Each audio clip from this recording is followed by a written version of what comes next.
السلام عليكم ورحمة الله وبركاته. كيفكم؟ أخباركم؟ إن شاء الله بخير، ومعكم أخوكم أحمد. قبل بداية كل فيديو خلينا نصلي على الحبيب المصطفى محمد عليه أفضل الصلاة وأتم السلام. وقبل لا نبتدئ بالفيديو لا تنسى اللايك والاشتراك، فضل ليس أمرا ليصلك كل جديد. أنا وياكم ونباشر بالفيديو. ليتس جو.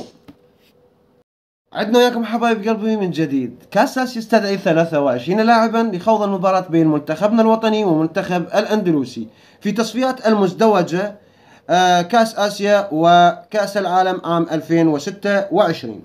طبعا إليكم بعض الأسامي اللي استدعاها كاس آس: جلال حسن، فهد طالب، أحمد باسل، سعد ناطق، علي عدنان، فرناس بطرس، أمير العماري، أمجد عطوان، علي جاسم، بشار رسن، يوسف الأمين، إبراهيم بايش، علي الحمادي، أيمن حسين، وعلي ميمي، وعبد الله.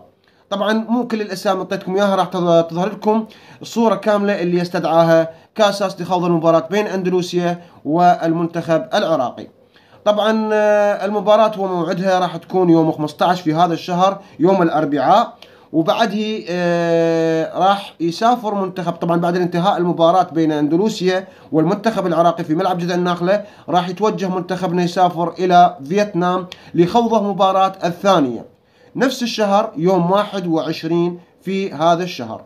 طبعا حبايب قلبي القائمة لا بأس بيها، يعني ان شاء الله نقول فال خير على العراقيين، والبصرة احنا نستبشر بها بخير ان شاء الله. وراح تكون المباراة بين ارضنا وجمهورنا، وهذا يعطي شيء دافع معنوي للمنتخب العراقي انه يكون بين ناسه وجمهوره و حافز اكثر، وراح يعطي كل ما لديه. اشوف المباراة راح تكون سهلة للمنتخب العراقي.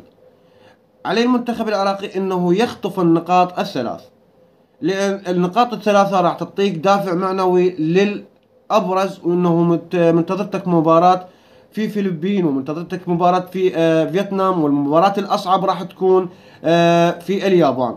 زين، عندنا المباراة الاصعب هي اليابان.